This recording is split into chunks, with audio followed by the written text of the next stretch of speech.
దేవుడి ఉద్దేశం ఒకటే. తన మనసులో ఏముందో, ధన్యత లేదంటే బ్లెస్సింగ్ లేదా ఆశీర్వాదం అనగానే దేవుణ్ణి నమ్మిన పిల్లలు ఎక్కువగా ఏమని అర్థం చేసుకున్నారు? ఆశీర్వాదం అంటే ఏది ఆశీర్వాదం అనుకున్నారు చెప్పండి? ఆశీర్వాదం అంటే దేన్ని ఆశీర్వాదంగా మనం భావిస్తాం చెప్పండి? మంచి ఉద్యోగం వస్తే దేవుడు నన్ను ఏం చేశాడు? ఆశీర్వదించాడు. జాగ్రత్తగా వినండి. ఉద్యోగం వస్తే దేవుడు నన్ను ఆశీర్వదించాడు. ఇల్లు కట్టుకున్నాం అనుకోండి, అప్పుడు కూడా ఏమంటాం? దేవుడు నన్ను ఆశీర్వదించాడు. పొలం కొనుక్కున్నాం అనుకోండి, దేవుడు నన్ను ఏం చేశాడు? ఆశీర్వదించాడు. ఒక కారు కొనుక్కున్నాం, దేవుడు ఆశీర్వదించాడు. మా పిల్లలకి మంచి ర్యాంక్ వచ్చింది, దేవుడు మా కుటుంబాన్ని ఏం చేశాడు? ఆశీర్వదించాడు. ఇవి మాత్రమే ఆశీర్వాదాలు అని మనం అనుకున్నాం, ధన్యతలు అనుకున్నాం. అంటే ధన్యత అన్న పదానికి అర్థం ఏమని చెప్పాను ఇందాక? ఆశీర్వాదమే కదా. ఇప్పుడు బైబిల్లోనికి వెళ్ళి జాగ్రత్తగా వినండి నేను చెప్పే ప్రసంగం. బైబిల్లోనికి వెళ్ళి దేవుడిని అడగాలి, దేవా ధన్యతలు అనగానే ఈ లోక సంబంధమైనవేనా? ధన్యత అనగానే ఇల్లు, పొలము, చదువు, ఉద్యోగము, వ్యాపారము, ఆస్తి, ఇవి మాత్రమే నువ్వు మా పైన చూపించిన ధన్యతలా, ఆశీర్వాదాలా? ఇంకేమైనా ఉన్నాయా అంటే బైబిల్లో దేవుడు ఒక మాట చెప్తాడు, మీకు తెలియదు కాదు. మత్తయి సువార్త 5వ అధ్యాయం మీరు అందరూ చదివి ఉంటారని నేను అనుకుంటున్నాను. మత్తయి సువార్త 5వ అధ్యాయం మనం చదివి ఉంటాం కదండి, ఖచ్చితంగా చదివి ఉంటాం అందరం. ఎందుకంటే జనవరి 1వ తారీఖున మనం అందరం తీర్మానం తీసుకుంటాం. ఏమని? ఈ సంవత్సరం ముగిసిపోయే లోపు ఎలాగైనా సరే నేను బైబిల్ అంతా పూర్తి చేసేస్తాను. అటు ఇటు పడి మొత్తం మీద 5 అధ్యాయాలకి అయితే ఖచ్చితంగా అందరూ వచ్చి ఉంటారు, కనీసం పూర్తి చేయకపోయినా. ఈ 5వ అధ్యాయం మనం చదువుతున్నప్పుడు దానికి కొండ మీద ప్రసంగం అని పేరు. యేసుప్రభు కొండ మీద చేసిన ప్రసంగాలని తొలి ప్రసంగం యేసుప్రభుది అది. అందులో యేసుప్రభు బ్లెస్సింగ్స్ అంటే ఏంటో చెప్పాడు, ఆశీర్వాదాలు అంటే ఏంటో చెప్పాడు. అందులో మొదటిది ఏముంటో తెలుసా? అక్కడ ఆత్మ విషయమై దీనులైన వారు ధన్యులు, పరలోక రాజ్యము వారిది. అక్కడ ఏమని చెప్పండి? తొలుత ఆయన నోట్లోంచి వచ్చిన పదం ఏంటి? ఆత్మ విషయమై ఎవరైతే దీనత్వంలోనికి వెళ్ళిపోతారో వాళ్ళు ఎవరట? ధన్యులు అన్నారు. ఇప్పుడు దీనుడు అనగానే ఆస్తి ఉన్నవాడా, ఆస్తి లేనివాడా? బాగా ఆలోచించి ఆన్సర్ చెప్పండి. ఆత్మ విషయమై దీనుడైపోయాడట, ఇతడు ధన్యుడు అంటున్నాడు. ఆ ధన్యతలోనికి లాజరు వస్తాడు, రాడా? ధనవంతుడు లాజరు. ఏముంది లాజర్కి? ఏముంది? లాజరుకున్న మరో పేరేంటి చెప్పండి అక్కడ? దరిద్రుడు. మరి అలాగని లాజరు ధన్యతలో లేడా, ఆశీర్వాదంలో లేడా? బాగా ఆలోచించాలి వాక్యాలు. అంటే మనం ఇంతకాలం ఏదైతే ఆశీర్వాదం అనుకున్నామో దానికి భిన్నంగా ఇప్పుడు ఒకటి కనపడింది మీకు అక్కడ. ఏమని? ఆత్మ విషయమై ఎవరైతే దీనత్వంలోనికి వెళ్ళిపోతారో వాళ్ళు ఎవరట? ధన్యులు. ఇంకో మాట చూస్తారా కింద వెంటనే అక్కడ ఏముంది? దుఃఖపడువారు ధన్యులు, వాళ్ళు ఆదార్చబడతారు. దుఃఖపడువారు కూడా ధన్యులేనట. మనం ఇంతకాలం ఏమనుకున్నాం? ఎవరైనా దుఃఖంతో, ఏడుపుతో హాస్పిటల్లోనో కష్టాల్లోనో ఉన్నారనుకోండి, వాళ్ళు ఏదో తప్పు చేశారండి, దేవుడు వాళ్ళని శిక్షించాడండి, అంతేనా? దుఃఖపడే వాళ్ళందరినీ కూడా మనం ఏమనుకుంటాం? శాపగ్రస్తులండి, తప్పు చేశారండి, పాపం చేశారండి, దేవుడు మాకు ఏ దుఃఖం రానివ్వట్లేదండి, మేము హ్యాపీగా ఉండండి, మేము సో బ్లెస్డ్ అండి మేము, అంతేనా? బైబిల్ రివర్స్లో కనపడుతుంది చూడండి అక్కడ. దుఃఖపడువారు ధన్యులు. ఏ దుఃఖం లేనివాడు చెప్పాలి. ఇప్పుడు ఎలాగుంది బైబిల్? ఏదో కొంచెం ఎంతకాలమే విన్న వాటికి కొంచెం ఏదో వ్యతిరేకంగా ఉన్నట్టుగా కనబడుతుంది అన్నట్టుగా ప్రారంభంలో ఉంటుంది. చివరికి వెళ్ళేసరికి ఇది అసలు విషయం అని మీకు ఈరోజు ఒక అద్భుతమైన విషయాన్ని దేవుడు నేర్పిస్తాడు బైబిల్లో నుండి. ధన్యత అనగానే నువ్వు అనుకున్నట్టుగా ఆస్తో, చదువో, ఇల్లో, పొలమో అది ఆశీర్వాదం అనుకుంటే తప్పు. ఎందుకు తప్పు అంటానంటే, భూమి మీద యేసుక్రీస్తుల వారిని మోసిన కన్న తల్లి ఉంది. ఎవరావిడ? మరియమ్మ.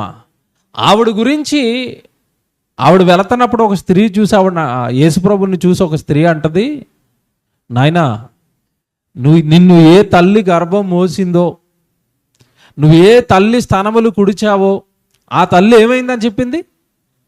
ధన్యురాలు అని చెప్పింది కదా. ఇంతకీ ఆవిడ కూడా ధన్యురాలేనా? ఎవరు? మరియమ్మ.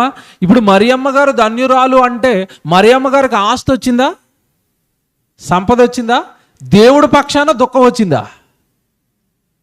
బాగా ఆలోచించండి మీరు. యేసు ప్రభుని కన్న తర్వాత ఆవిడ జీవితం అంతా ఏంటి చెప్పండి? దుఃఖం కదండి. ఏమంటే తల్లి గర్భంలో ప్రభువు పడినది మొదలుకొని మరియమ్మ జీవితం అంతా కూడా దుఃఖాలు, దుఃఖం. ఓ పక్క లేనిపోయిన అవధూత రాకపోతే ఏం చేసేవాడు చెప్పండి? వదిలేసేవాడు. ఆ తర్వాత పోనీ కన్న తర్వాత ఏమైనా హ్యాపీగా ఉందంటే, కన్న బిడ్డని చేతిలో పెట్టుకుని బిడ్డను ఎక్కడ పెట్టాలో స్థలం లేదు. ఎక్కడ పెట్టింది? పట్టుకెళ్ళి పశువుల తొట్టులో పెట్టింది. అంటే యేసు ప్రభుని కన్న తర్వాత మరియ జీవితం మీరు చూస్తే అంతా కూడా శ్రమలు, కష్టాలు, కన్నీళ్ళు, వేదనలే కనబడతాయి. కొద్ది రోజులకి హేరోదు ఒక చట్టం చేశాడు, 2 సంవత్సరాలు కలిగిన మగపిల్లలందరినీ మీరు చంపేయండి. అప్పుడు ఆ పసిబిడ్డను చేతిలో పెట్టుకుని మళ్ళీ ఎక్కడికి వెళ్ళిపోతుంది? ఐగుప్తు దేశానికి పారిపోవలసిన పరిస్థితి వచ్చింది. నేను ఇప్పుడు అడుగుతున్నాను మిమ్మల్ని, ప్రభువును కన్నందుకు, ప్రభువును పెంచుతున్నందుకు, ప్రభు తన గర్భంలో పడ్డందుకు మరియ జీవితం అంతా సుఖాల పాలైందా, కష్టాల పాలైందా? కష్టాలు. ఇప్పుడు యేసుప్రభు చెప్పిన మాట ఇప్పుడు మీరు చదవండి, దుఃఖపడు వారు ధన్యులు అన్నాడు. ఇంతకీ మరియమ్మ ఎవరి కోసం దుఃఖపడుతుంది? తన కోసం కాదు. ఎవరి కోసం? ప్రభు కోసం, మన రక్షకుడిని ఈ లోకంలో నిలబెట్టడం కోసం, ప్రపంచ రక్షణని కాపాడటం కోసం మరియ దుఃఖం పాలైంది గనక మరియా నీ దుఃఖం ఏమవుతుంది? ధన్యకరం అవుతుంది. మరియ అందుకు ఏడ్చింది, మరియ అందుకు బాధపడింది. ఇప్పుడున్న స్త్రీలు ఎందుకు ఏడుస్తారు చెప్పండి? ఎందుకు ఏడుస్తారు? భర్త ఒక మాట అంటే అలా కుళాయి లోపలైపోతూ ఉంటాయి, అలాగా కన్నీళ్ళు కన్నీళ్ళు. భర్త ఒక మాట అంటే కోపం. స్కూల్లో మాస్టర్ ఏదన్నా అంటే ఏడుపు ఇంటికి రాగానే చిన్న చిన్న కారణాలకి ఏడవటం అండి. చిన్న చిన్న కారణాలకి ఒకప్పుడైతే ఏడు చూరుకునే ఫ్యాన్కి ఊరేసుకుంటాను. ఇదేంటండి ఇది? పాస్ అవ్వకపోతే తర్వాత ఇంకో పరీక్ష వస్తుంది కదా. మార్చిలో తప్పేవనుకోండి, మేలో తప్పేవనుకోండి, తర్వాత ఇంకొకటి వస్తుంది కదా, జూన్లోనో, ఆగస్టులోనో, సెప్టెంబర్లో. దీనికే చచ్చిపోవాలా? దీనికే అలగాల? దీనికే ఏడవాలా? చూసారా మనుషులు ఎలా మారిపోయారు అంటే, దేనికి ఏడవాలో కూడా తెలియని పరిస్థితిలోనికి వెళ్ళిపోయారు. ఆ ఏడుపేదో ప్రభు కోసమో, నాకు వాక్యం రావటం లేదనో, నేను దేవుళ్ళో ఎదగలేకపోతున్నాను అనో, నన్ను పరలోకంలో ఉన్న కన్నతండ్రి ఈ భూమి మీద పుట్టించాడు కదా, నేను ఆయనకి ఎటు ఉపయోగపడలేకపోతున్నానో, ఇలాంటి దుఃఖం ఎవరిలో అయినా చూస్తామంటే ఇవి కనబడవండి. అన్ని లోక సంబంధమైన దుఃఖాలు. దేవుని పిల్లలారా, ఈ మత్తయి సువార్త మీరు 5వ అధ్యాయం అంతా చదివితే అక్కడ చాలా రకాల ధన్యతలు మీకు కనబడతాయి. నేను 1-2 ఎక్స్ప్లెయిన్ చేశాను అంతే. ఆ కిందకి వెళ్ళేసరికి మరొకటి చెప్తాడు, నీతి నిమిత్తము హింసింపబడువారు ధన్యులు అన్నాడు. అంటే ఓవరాల్గా యేసుప్రభు చెప్తున్న ధన్యతలన్నీ ఎలా కనబడుతున్నాయి అంటే, మనం అనుకున్న వాటికి వ్యతిరేకంగా ప్రభు బోధ కనబడుతుంది అక్కడ. మనమేమనుకున్నాం? ఆస్తి వస్తేనో, ఆనందంగా ఉంటేనో, సుఖంగా ఉంటేనో దేవుడి వల్ల మనం ధన్యులమో, దేవుడు మనల్ని దీవించాడు, దేవుడు మనల్ని కాపాడాడు, దేవుడు మన వెనకున్నాడు అని మనం అనుకున్నాం. కానీ యేసుప్రభు అక్కడ చెప్తున్నవన్నీ కూడా మనం అనుకుంటున్న దానికి వ్యతిరేకంగా ఉంటాయి. అక్కడ నీతి నిమిత్తము ఎవరైతే హింసలు పడుతున్నారో వాళ్ళు ఎవరట? ధన్యులు. నీతి నిమిత్తం హింసింపబడటం అంటే, మీరు దేవుణ్ణి నమ్ముకున్నందుకు మీకు ఏమైనా హింసలు వస్తున్నాయా? మీ ఇంట్లో వాళ్ళు ఎవరైనా దేవుడి దగ్గరికి వెళ్ళామంటే కుదరదని మిమ్మల్ని హింస పెడుతున్నారా? మాటలు అంటున్నారా? ఒకప్పుడు తొలి శతాబ్దంలో రోమా గవర్నమెంట్ చేసినట్టుగా ఎవడైతే యేసుప్రభు నమ్ముకున్నాడో వాళ్ళందరినీ జైలు వేసేయండి, సిద్ధిపేటలో ఏమైనా రూల్ ఉందా? ఏమి లేవు కదా మనకి. అసలు నీతి నిమిత్తం, నీతి అనగానే దేవుడిని నమ్ముకోవటం అండి. అబ్రహాము దేవుడిని నమ్మాను, అది అతనికి నీతిగా ఎంచబడిన అని ఉంటుంది. నీతి నిమిత్తము హింస అనగానే నువ్వు దేవుణ్ణి నమ్మటం వల్ల నీకు ఏమైనా కష్టాలు వచ్చినాయా ప్రభు పక్షాన? అలా వచ్చినప్పుడు ఆ ఎదురవుతున్న ప్రతి కష్టము కూడా నీకు ధన్యతగా మారుతుందట. అసలు ఎలాంటి ధన్యతలు ఉన్నాయని ఎప్పుడైనా చెప్పారండి మనకి? చెప్పారా? ప్రభు దగ్గరికి రండి, ప్రత్యేక ప్రార్థనలు చేస్తాం, మీకు ఇల్లు కావాలా, పొలం కావాలా, ఆస్తులు కావాలా, లాటరీ టైంలో టికెట్ అమ్మేసిన తర్వాత ఫస్ట్ ప్రైజ్ ఇది, సెకండ్ ప్రైజ్ ఇది, థర్డ్ ప్రైజ్ ఇది అని, ఇవి కూడా ధన్యతలే. దేవుడి కోసం బాధపడటం, కష్టపడటం కూడా ధన్యతలే అని ఎవ్వరూ మనకి చెప్పలేదండి. ఎవరు మనకి చెప్పలేదు. ఇంతకీ విషయం ఏంటంటే, తొలి ప్రసంగంలోనే యేసుప్రభు చెప్పాడు అవన్నీ. తొలి ప్రసంగం అది యేసుప్రభుకి, ఫస్ట్ ప్రసంగం అది. ధన్యతలు అక్కడ ఎన్ని రకాలు చెప్పాడు చూడండి. కనికరము గలవారు ధన్యులు, వారు కనికరము పొందుదురు అని ఉంటుంది అక్కడ.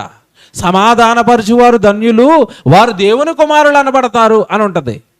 ఇవన్నీ కూడా ధన్యతలంట. ఎవరైనా సహోదరుల మధ్య ఇద్దరి మధ్యలో గొడవ ఉందనుకోండి, వివాదం ఉందనుకోండి, నువ్వు వాళ్ళిద్దరిని కూర్చోబెట్టి వాళ్ళిద్దరిని కలిపేసి, ఏమంటే మనం కలిసి ఉందామండి, దేవుని పిల్లలం కదండి, మన మధ్యలో వాగ్వాదాలు ఎందుకండి, మన మధ్యలో విభేదాలు ఎందుకండి, 60-70 ఏళ్ళ ఈ చిన్న జీవితంలో పగ, కక్ష, విభేదాలు మనకి ఎందుకండి, పరలోకంలో కన్నతండ్రి పిల్లలం కదా, మనం ఇలా విడిపోతే, మనం ఇలా విభేదాలతో ఉంటే పరలోకంలో ఉన్న తండ్రి బాధపడతాడు అని తండ్రి మనసెరిగి ఎవరైతే విడిపోయిన ఇద్దరిని కలుపుతున్నారో, సమాధానపరుస్తున్నారో వాళ్ళు ఎవరని పడతారట? దేవుని కుమారులు అనబడతారు. ఇది కూడా ధన్యతే అన్నాడు. కానీ ఈరోజు మనుషులు ఎలా ఉంటారంటే, కలిపే వాళ్ళు తక్కువ, విడగొట్టే వాళ్ళు ఎక్కువ. సూది చిరిగిపోయిన 2 ఆటలను ఏం చేస్తుంది? కలుపుతూ ఉంటుంది. కత్తిరి ఏం చేస్తూ ఉంటుంది? కరెక్ట్గా ఉన్నదాన్ని కత్తిరేస్తూ ఉంటుంది. ఈరోజు మనుషులు సూదిలా కత్తిరిలే చెప్పండి, అందరూ కత్తిరిలే.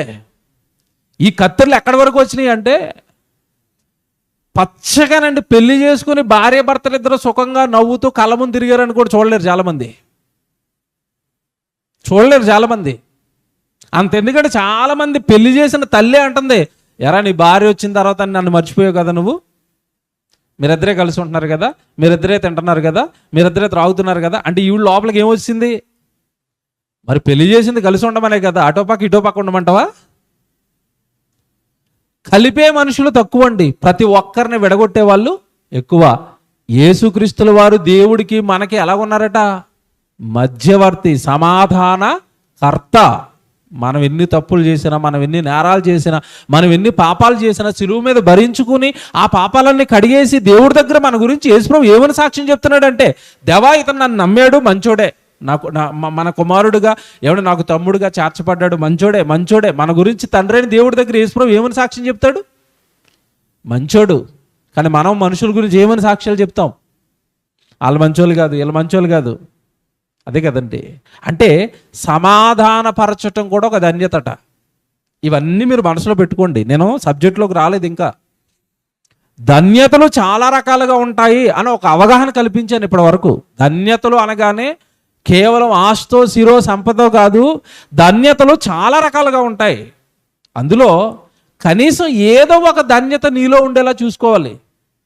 దేవుని నిమిత్తం నువ్వేమైనా హింసలు పడుతున్నావా, దుఃఖం పాలవుతున్నావా, నువ్వేమైనా ఆకలి దప్పులకు భరిస్తున్నావా, నువ్వెవరినైనా సమాధానపరుస్తున్నావా, కనికరంతో ఎవరినైనా కరుణిస్తున్నావా, ఇలాంటి ధన్యతలు నీలో ఏవైనా ఉన్నాయా చూసుకోవాలి.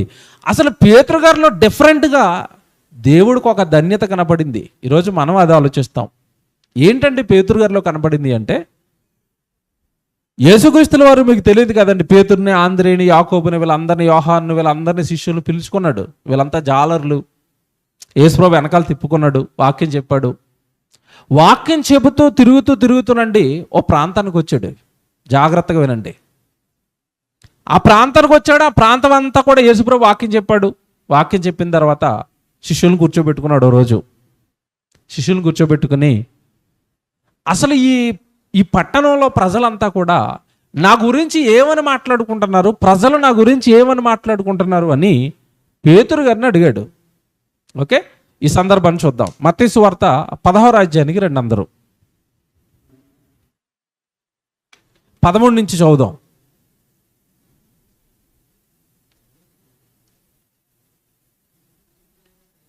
జాగ్రత్తగా వినండి, జాగ్రత్తగా చదువుకోండి, జాగ్రత్తగా చూడాలి. ఇది మీరు చాలాసార్లు చదివిన సందర్భం అనుకుంటారు, చాలా విషయం ఉంది ఇక్కడ.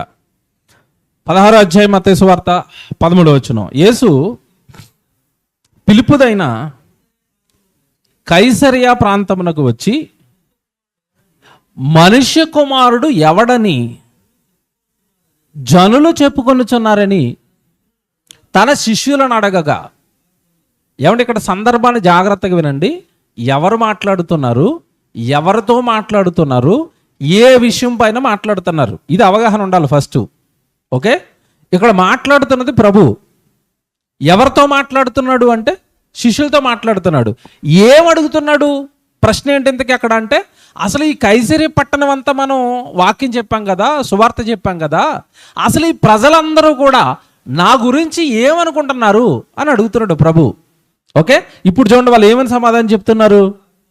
వారు 14 వచనం, వారు కొందరు బాప్తిస్మం ఇచ్చి యోహాననియు, కొందరు ఏలియానియు, కొందరు ఇర్మియానియు, లేక ఈ ప్రవక్తలలో ఒకడనియు చెప్పుకుంటున్నారు. ఎవరు చెప్పుకుంటున్నారు?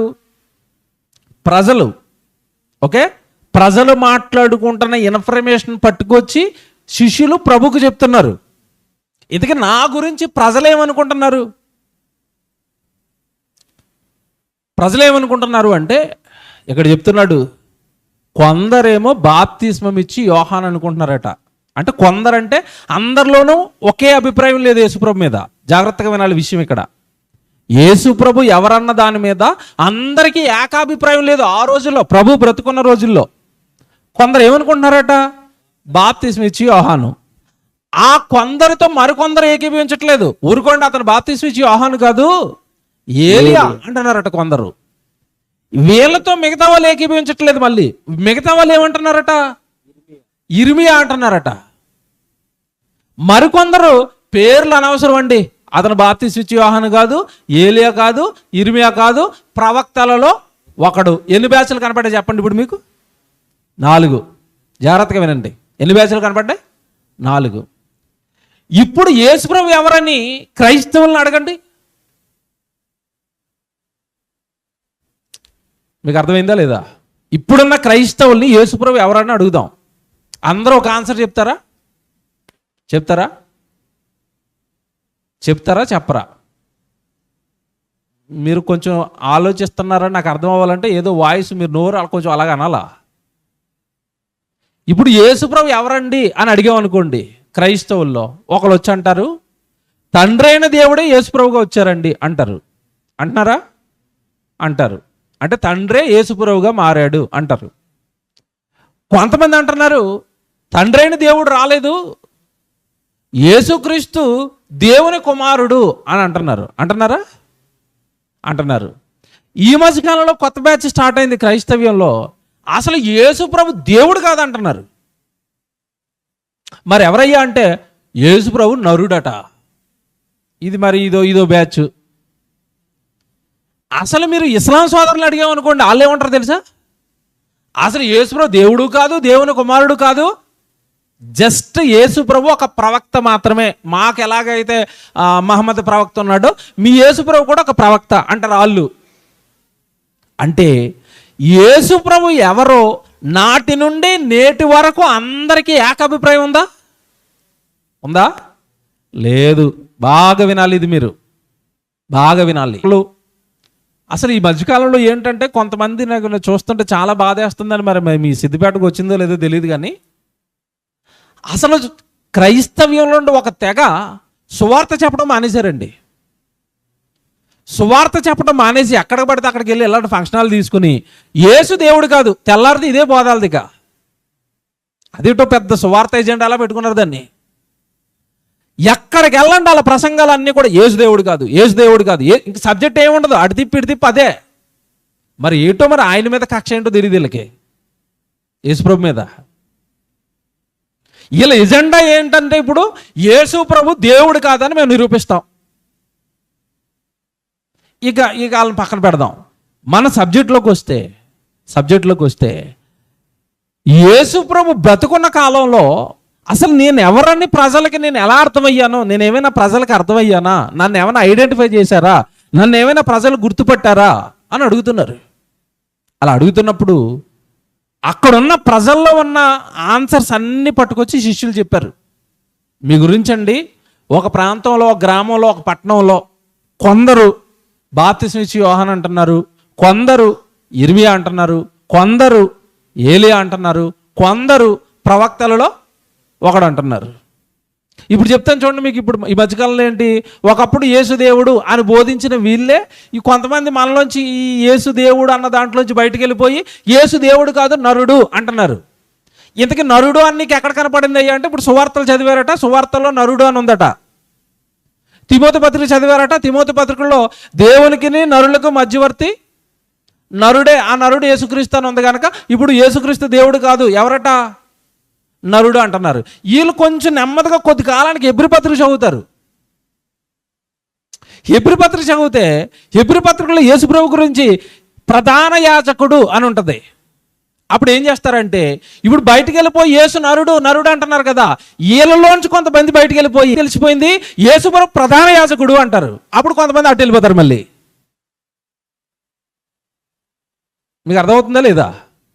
అంటే ఎవడు బుర్రలో పుట్టింది వాడు చెప్పుకుంటూ వెళ్తున్నారు, ఎవరికి నచ్చింది వాళ్ళు వినుకుంటూ వెళ్ళిపోతున్నారు. సత్యమేంటి నిజమేంటి ఓవరాల్గా బైబిల్ ఏం చెప్తుంది అసలు ఆలోచించే తీరిక ఓపిక లేకుండా పోయిందండి. ఇంకా విచిత్రం ఏంటంటే, ఒక ఆయన ప్రతి పట్టణంలోనూ తిరుగుతూ అంటున్నాడట, యేసు దేవుడు అని బైబిల్లో ఎక్కడెక్కడ రాయబడుతుందో అక్కడ పెన్నతో కొట్టేయని అంటున్నాడట. చూడండి ఎంత వెర్రి, ఏ పీక్కి వెళ్ళిపోయింది చూడండి. ఇప్పుడు యేసు నేను దేవుని కుమారుడుగా నరుడు అంటున్నాను కనుక యేసు దేవుడు అని బైబిల్లో ఎక్కడంటే కొట్టేయండి, అలా ఉండకూడదు బైబిల్ అంటాడట. కొట్టడం బదులు కొత్త బైబిల్ రాసిస్తే బాగుంటుంది కదా, అది చదువుకుంటారు కళ్ళు. మన బైబిల్ కొట్టించడం ఎందుకు మన దగ్గరికి వచ్చి? అంటే ఎవరికి నచ్చింది వాళ్ళు చెప్పుకుంటూ వెళుతున్నారు యేసుప్రభు గురించి. ఆ తొలి శతాబ్దంలో కూడా ఇదే పరిస్థితి ఏర్పడింది, ఇదే పరిస్థితి ఏర్పడింది. ఇప్పుడు జాగ్రత్తగా వినాలి మీరు. అక్కడ ఉన్నాడు, ఆ రోజు యేసుప్రభు ఉన్నాడు కాబట్టి సరిపోయిందండి. ప్రత్యక్షంగా లైవ్లో అక్కడ ఎవరు ఉన్నారు? యేసుప్రభు ఉన్నాడు. అయ్యా శిష్యులతో అంటున్నాడు, వాళ్ళకి ఎలాగో నేను దేవుని కుమారుడినని పరలోకం నుండి వచ్చాను అని, మీ పాపాలు తీస్తాను అని, పరలోకానికి నేను తీసుకొని వెళతాను అని చాలా ప్రసంగాలు చెప్పాను. అవి ఏవి వాళ్ళ బుర్రకెక్కలేదు. వదిలేయండి బాబు, ఎన్ని ప్రసంగాలు చెప్పినా వాళ్ళకి బుర్రకెక్కలేదేమో, నేను ఎవరు అర్థం అవ్వలేదేమో. మీ సంగతి ఏంటి, మీరు నా గురించి ఏమనుకుంటున్నారు అంటాడు. ఇప్పుడు జాగ్రత్త చదువుదాం. అందుకు ఆయన వచనం చూడండి, 15వ వచనం అండి. అందుకు ఆయన మీరైతే నేను ఎవడనని చెప్పుకొనుచున్నారని వారిని అడిగాను. చూసారు, ఇప్పుడు ఎవరిని అడుగుతున్నాడు ఈ ప్రశ్న? శిష్యులను అడుగుతున్నాడు. ప్రజలు ఏమనుకుంటున్నారని ముందు అడిగాడు. ప్రజల దగ్గర నుంచి వచ్చిన ఆన్సర్ మల్టిపుల్, ఒకటి కాదు, ఒక్కొక్కటి చెప్పుకుంటూ వెళ్ళారు. పోలాలు గొడవ వదిలేయండి, మీ సంగతి ఏంటి ఇప్పుడు, మీ సంగతి ఏంటి ఇప్పుడు, మీరేమనుకుంటున్నారు, నా గురించి మీరేమనుకుంటున్నారు అని శిష్యుల్ని అడిగితే ఇప్పుడు ఒక ఆయన ముందుకు వస్తాడండి. ఏ ప్రశ్న అడిగినా మొదట చెయ్యెత్తేది ఎవరో తెలుసా అండి? శిష్యుల్లో ఫస్ట్ హ్యాండ్ ఎవరు ఎత్తుతారు? పేతురు గారు ఎత్తుతారు. ఆ పేతురు గారు చెయ్యెత్తాడు. ఇప్పుడు ఎస్ మై లార్డ్ ప్రభు, నేను చెప్తాను, నా గురించి మీరు ఏమనుకుంటున్నారంటే నేను చెప్తాను. పేతురు గారు చెయ్యెత్తారు. ఇప్పుడు ఏమని చెప్తున్నారు చూడండి పేతురు గారు. అందుకు సీమోను పేతురు నీవు సజీవుడవగు దేవుని కుమారుడవైన క్రీస్తు అని చెప్పాను. జాగ్రత్తగా వినాలే. ఈయన ఏం ఆన్సర్ చెప్పాడు యేసుప్రభుకి? నీవు సజీవుడవగు దేవుని కుమారుడవైన క్రీస్తువు. దేవుని కుమారుడు ఎవరు? యేసుప్రభు. బాగా వినండి, యేసు దేవుని కుమారుడు, యేసు సజీవుడైన దేవునికి కుమారుడు. దేవుని కుమారుడు దేవుడు అవ్వకూడదా? రూల్ ఏమైనా ఉందా? నేను అడుగుతున్నాను. ఇప్పుడు రాజు కుమారుడు రాజు అవ్వకూడదా? అవ్వచ్చా అవ్వకూడదా? అవ్వచ్చు. కప్పకి పిల్ల పుట్టింది, కప్ప అవ్వకూడదా? అయితే తప్ప? ఇప్పుడు యేసు దేవుని కుమారుడు అని బైబిల్లో ఉంది, దేవుడైతే తప్ప? చూసారండి బుర్రలు ఎలా పనిచేయలేదో? బుర్రలు ఎక్కడ ఆగిపోయినాయి చూసారా? నీవు ఆ తర్వాత సబ్జెక్ట్ అండి. అక్కడికి వచ్చేసరికి మైండ్ ఆగట్లేదు, అటే తిరుగుతుంది. ఎందుకంటే అలా కోపం అలా లోపల నుంచి వస్తుంది. వదిలేద్దాం దాన్ని, కాసేపు వదిలేద్దాం దాన్ని. మన పాఠంలోకి వద్దాం. బాబు పేతురు గారు అంటున్నారు, నువ్వెవరంటే నాకు ఇగో ఇర్మియా అన్న వాళ్ళు చెప్పిన మాటలు నేను విన్నాను, ఏలియా అన్న వాళ్ళు చెప్పిన మాటలు విన్నాను, బాప్తిస్మ ఇచ్చే యోహానని వాళ్ళ మాటలు విన్నాను, ప్రవక్తలలో ఒకడని ఇదిగో వీళ్ళ మాటలు విన్నాను. వాళ్ళ మాటలు నేను ఎవ్వరి మాట నమ్మటం లేదు. దేవుడు నాకు ఒకటి బయలుపరిచాడు వాక్యం ప్రకారం. దేవుడు నాకు బయలుపరిచింది నీ విషయంలో ఏంటంటే, నీవు సాక్షాత్తు పరలోకంలో మా తండ్రి ఉన్నాడు కదా, మమ్మల్ని కన్న తండ్రి పరలోకంలో, ఆయనకు నువ్వేమవుతావు? కుమారుడువు. పైగా దేవుని కుమారుడివే కాదు, మమ్ములను రక్షించడానికి వచ్చిన మా మెస్సయ్య, మా క్రీస్తువు నువ్వే అన్నాడు. ఇప్పుడు ప్రశ్న అడుగుతున్నాను మిమ్మల్ని. పేతురు గారు లోకంలో 4 ఆన్సర్లు ఇస్తే అందులో ఏదో ఒకటి సెలెక్ట్ చేసుకొని అది చెప్పాడా, కొత్తది చెప్పాడా? మీకు అర్థమైందా?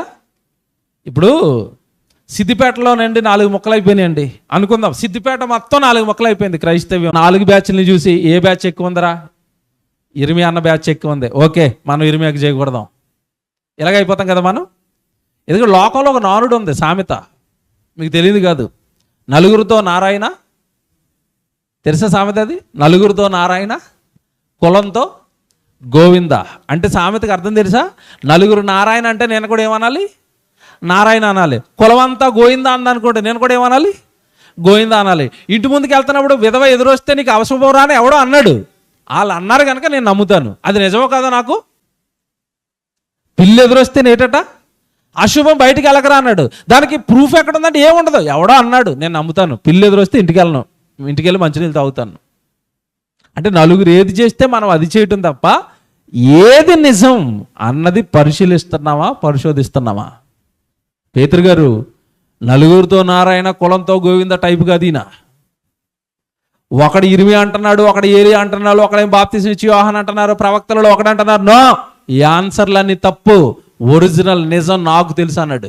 ఏంటయ్యా నిజం అంటే, నీవు సజీవుడు అయిన పరలోకంలో ఉన్న దేవునికి నువ్వెవరివి? కుమారుడివి అన్నాడు. ఇప్పుడు మీకు ఒక మాట చెప్తాను. ఈ ఆన్సర్ ఇచ్చిన తర్వాత యేసుప్రభు ఏమని రిప్లై ఇచ్చాడో చూడాలి బైబిల్లో. పేతురు గారితో ఏమంటున్నాడో చూడాలి ఇప్పుడు మీరు జాగ్రత్తగా. అందుకు యేసు సీమోను బర్యోనా నీవు ధన్యుడవు.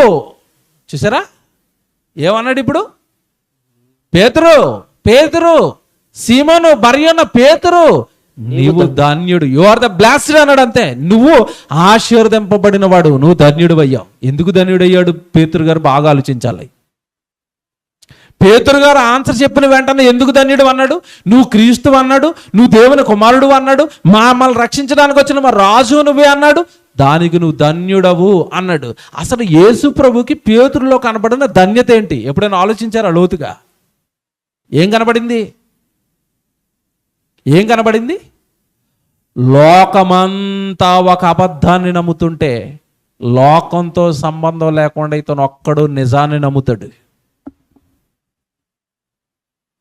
అది పేతురులో యేసుక్రీస్తుల వారు చూసిన ధన్యత. మళ్ళా చెప్తున్నాను, జాగ్రత్తగా వినండి, రాసుకోండి. లోకంలో ఉన్న వాళ్ళందరూ నమ్మకపోయినా పర్వాలేదండి, నిజం అనేది ఒకటి ఉంటుంది. ఆ నిజాన్ని నేను నమ్ముతాను. నిజానికి సంఖ్యతో సంబంధం లేదు, నిజానికి అంకెతో సంబంధం లేదు. ఎక్కువ మంది నమ్మితే నిజం, తక్కువ మంది నమ్మితే అబద్ధమా?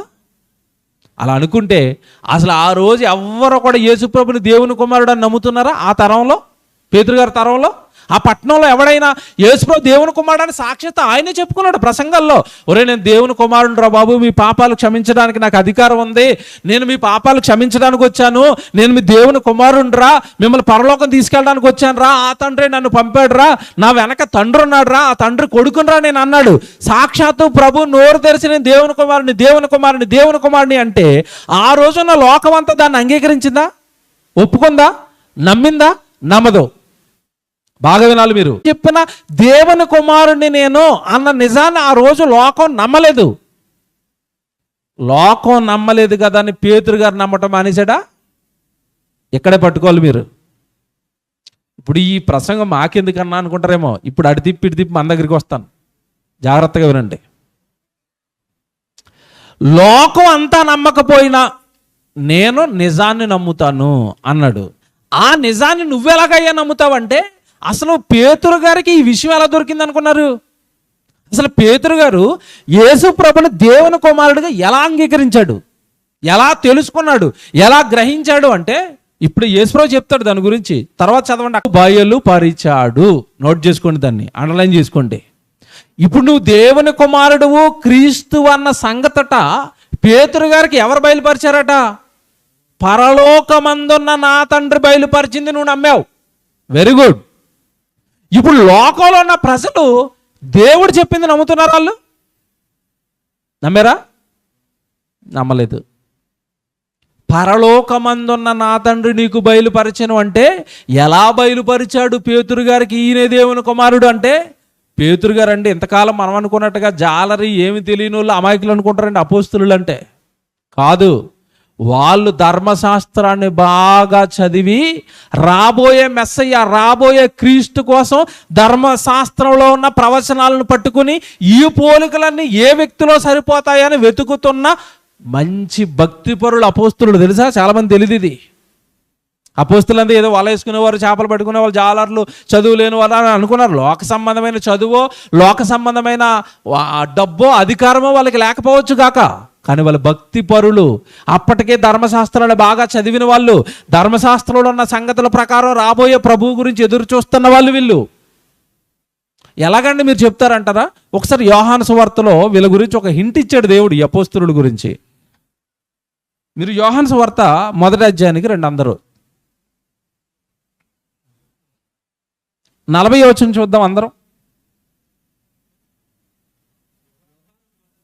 యోహాను సువార్త 1వ అధ్యాయము 40వ వచనం. యోహాను మాట విని ఆయనను వెంబడించిన ఇద్దరిలో ఒకడు సీమోను పేతురు యొక్క సహోదరుడైన ఆంద్రియ. ఎవరటితను? సీమోను పేతురు యొక్క సహోదరుడైన ఆంద్రియ అంటే పేతురు గారి సహోదరుడు ఇతను. ఇతడు మొదట యోహాను గారిని వెంబడించేవారు. యోహాను అనగానే బాప్తిస్మ ఇచ్చే యోహాను, ఆయన శిష్యులు ముందు వీళ్ళు వెంబడిస్తున్న కాలంలో ఏం జరిగిందో చూడండి. 40వ వచనంలో యోహాను మాట విని ఆయనను వెంబడించిన ఇద్దరులో ఒకడు సీమోను పేతురు యొక్క సహోదరుడైన ఆంద్రియ. ఇతడు మొదట తన సహోదరుడైన సీమోనును చూచి మేము మెస్సియను కనుగొంటిమి. అండర్లైన్ చేసుకోండి. పేతురు గారి దగ్గరికి వచ్చి ఏమంటున్నాడు?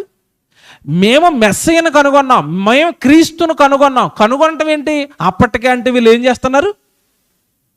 వెతుకుతున్నారు. ఎక్కడ మెస్సయ్య, ఎక్కడ మెస్సయ్య, ఎక్కడ మెస్సయ్య? యెషయా గారు 7 అధ్యాయంలో చెప్పిన కన్యక గర్భాన పుడతాడన్న మా మెస్సయ్య ఎక్కడ? మా రక్షకుడు ఎక్కడ? మా రాజు ఎక్కడ? మా పాపాలు క్షమించి ఆయన ఎక్కడ? మమ్మల్ని పరలోకానికి తీసుకెళ్ళి ఆయన ఎక్కడ అని మెస్సయ్య వస్తున్నాడని వెతుకుతున్న కాలంలో ఇదిగో మనం వెతుకుతున్న మన మెస్సయ్య దొరికిపోయాడు. ధర్మశాస్త్రంలో ప్రవక్తలు అందరూ చెప్పిన ఆ ఆనవాళ్ళు, ఆ సూచనలన్నీ కూడా కనబడిన మెస్సయ్య నాకు దొరికేశాడని పేతురు గారితో చెప్తే అప్పుడు పరుగున ఆంద్రియ పేతురు ఎవరి దగ్గరికి వెళ్ళిపోయారు?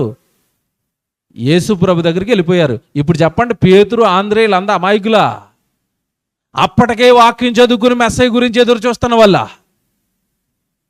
అంటే వీళ్ళకి ఇతనే మెస్సయ్య, ఈయన దేవుని కుమారుడు, యేసుక్రీస్తుల వారు దేవుని కుమారుడు అని వీళ్ళకి బయలుపరిచింది నరులు కాదండి. ఎవరు బయలుపరిచారు? ఇప్పుడు ధర్మశాస్త్రంలో ఉన్న వాక్యాలను బట్టి యేసుక్రీస్తుల వారిని వీళ్ళు వెతుకుతున్నారు. ఇది మనకు అర్థమైంది ఇప్పుడు.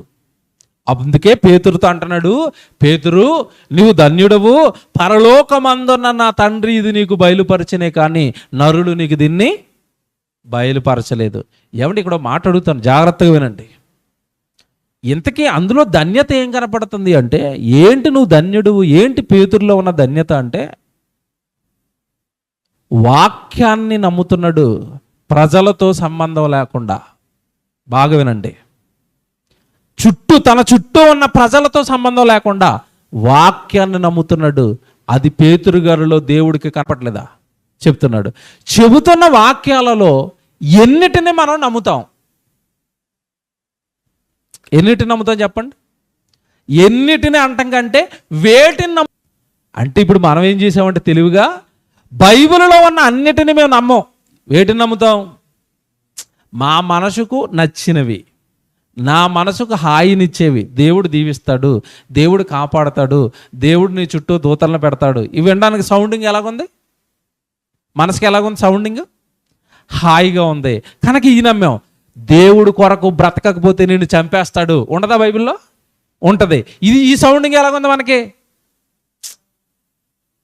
కొంచెం ఆశీర్వాదాలు ప్రసంగాలు చెప్పి పాస్టర్ గారిని తిండి అంటాం, తర్వాత పాస్టర్ గారి దగ్గరికి వెళ్ళి అంటే మనకి ఎలాంటి సౌండ్లు ఇష్టమో ఆ ప్రసంగాలే మనకి వినబడాలి.